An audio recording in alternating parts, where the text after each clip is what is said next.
Give thanks for today because when you see the amount of damage, we really were very lucky that there were no fatalities at the time. We just inspected the subway station, the PATH station in the immediate area to see if there was any damage done from the explosion to the subway station, the tunnels, etc. And we're happy to report that there was no damage, so the MTA is ready to be up and running as early as tomorrow to return to full service for those stations. There may be certain entrances and exits that are closed depending on where the investigation is at that time, but we will keep you up to date on that. There is, I've been briefed by all the relevant agencies. At this time, there's no evidence of an international terrorism connection with this incident. But it is very, very early in the investigation, and it's just starting. The FBI has brought the evidence that they've collected from the site of the explosion, as well as the bomb that did not detonate, and they brought that to Quantico, and they'll be studying that. There was also an incident in Seaside Park, New Jersey. They're also taking that material to Quantico to review that material also. I spoke with Governor Christie this morning, and we're coordinating resources between New York and New Jersey to see if there's anything we can learn. The main coordinative mechanism is something called the JTTF, the Joint Terrorism Task Force, and that's up and operational. But the bombs that were in Seaside, New Jersey appear to be different than the ones that were in Manhattan. As I mentioned, the response by the first responders was extraordinary. You know, you drill all the time and you run exercises all the time, but it's still different when it happens. I spoke to Mayor de Blasio. The NYPD did a great job. The FBI has done a great job. Homeland Security, New York State Police, Fire Department, everyone really worked together and is coordinating on the investigation. We have no reason to believe at this time that there is any further immediate threat, but just to err on the side of caution, we will be deploying close to an additional 1,000 New York State Police and National Guard people to police the bus terminals, airports, and subway stations. Again, just to err on the side of caution. And I want New Yorkers to be confident when they go back to work on Monday that New York is up and running and we're doing everything we need to do. And I feel comfortable that this additional deployment will help do that and is prudent on this occasion. The bottom line on this is, number one, whoever placed these bombs, we will find and they will be brought to justice, period. You have the finest police agencies in the world when you come to New York. And we will find who planted these explosives, and they will be punished. Number two, we will not allow these type of people and these type of threats to disrupt our life in New York. That's what they want to do. We're not going to let them do it. This is freedom, this is democracy, and we're not going to allow them to take that from us. So, feel safe. Everything that needs to be done is being done, and more. And we're going to enjoy New York, and we're going to go back to work tomorrow, just like we do on any Monday morning. Could you clarify, Governor, what devices were taken to Quantico? There was a pressure cooker, and then there was the device in the dumpster. As far as you know, were they both sent to Quantico? We were told they were sent to Rodman today. The evidence that is now being gathered is going to Quantico. I believe the Seaside Park bombs are en route to Quantico.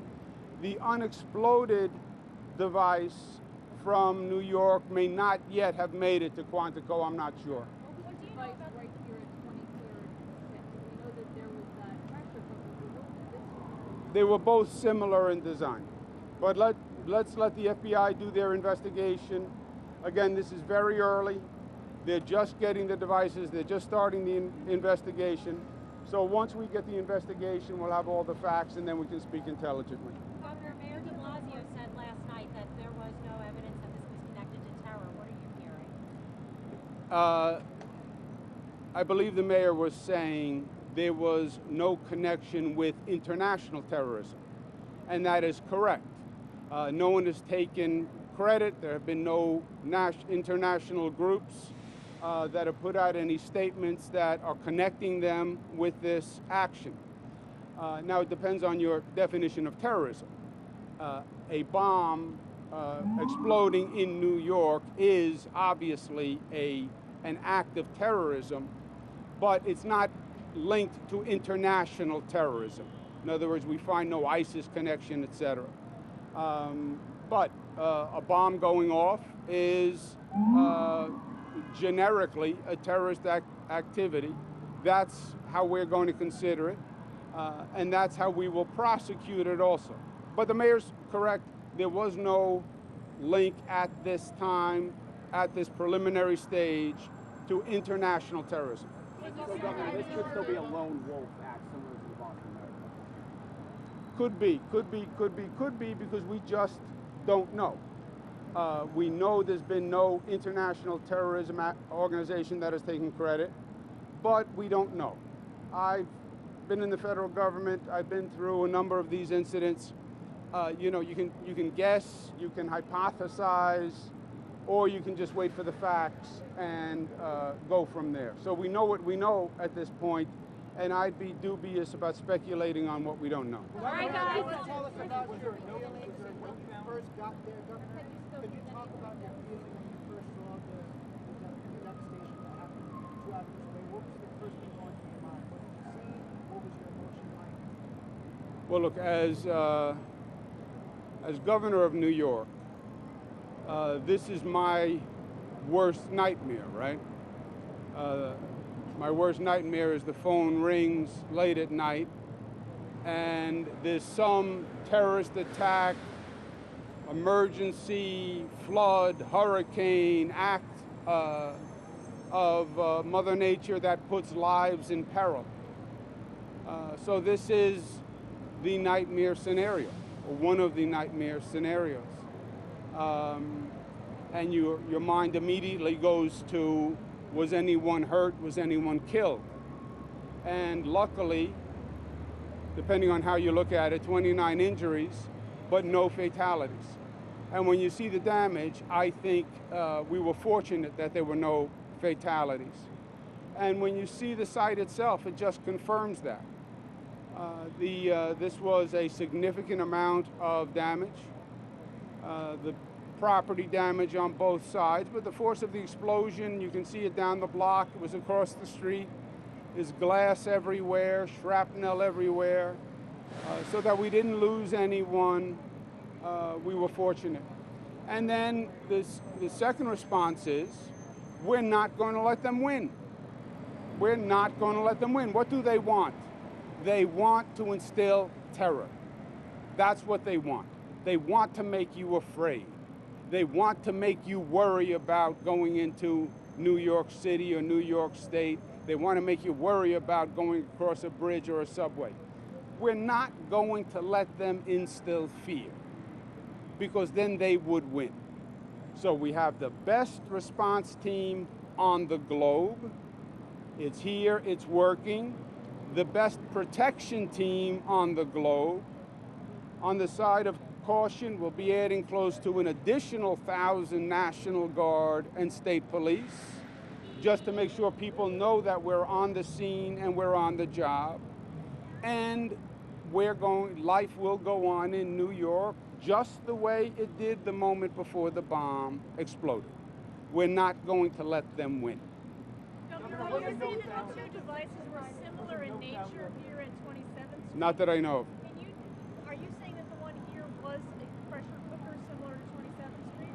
That is my advice. That is my knowledge and what I've been informed. But obviously that bomb detonated, so there's only pieces of it. And I would wait for the FBI to do a full analysis before I come to any conclusions. And New Jersey, are you saying, is not similar? My information, again at this preliminary stage, is the devices were different. They were basically pipe bombs that were used in New Jersey. Different bombs were used here. But the FBI will do the analysis. I spoke to Governor Christie this morning, and we'll have our teams working together to see if there's anything they can learn one from the other. All right, guys. Say that again, I'm sorry? Can you talk about the search to find the suspect or suspects, whether they're using surveillance video or anything like that to find place to either one of these bombs? And then second of all, can you just give a little bit more specifics on the commute for tomorrow morning? Should New Yorkers expect to be able to use the 23rd Street entrances by rush hour or full way? They are reviewing all the videotape from the area now to see if they can identify a person. Obviously, all agencies are coordinated in this investigation and in this manhunt. As I said, we will find whoever did this or whatever group did this, and they will be brought to justice, period. And we're going to dedicate all necessary resources to do that. And you're dealing with the best police agencies on the globe in doing that. As far as opening the 23rd Street station tomorrow morning, as we mentioned before, it is structurally safe, it is structurally fine. Some of the entrances are in the crime scene right now, so we'll have to see how the investigation proceeds throughout the day, and if the FBI reduces the crime scene and releases those entrances. But we'll make that information on the Transit Authority website, exactly what entrances and exits will be open as we get information through the day. Yes. What is going on with them? Where are they? How many injuries? I have only the information that you have. Most were treated and released. There may be several who have not yet been released. Several were serious injuries, but no fatalities. But I have no new information on that. From people who were in that area when the bomb exploded and got hit with glass or debris, etc. Okay? Governor, have you heard any connection made to the Central Park IED that injured a man? No. Also, the NYC is holding a press conference with the mayor in a 2 hours. Why are you hearing there? Well, we wanted to give you an update on what the state was doing and the MTA and the subway stations, etc. I spoke to the mayor this morning, and he'll give you an update on what the city is doing, and that's the way we normally handle these situations. Just so you don't think I am very responsive to your question, all 29 victims are confirmed released from the hospital. So that is really good news. Thank you very much. Thank you.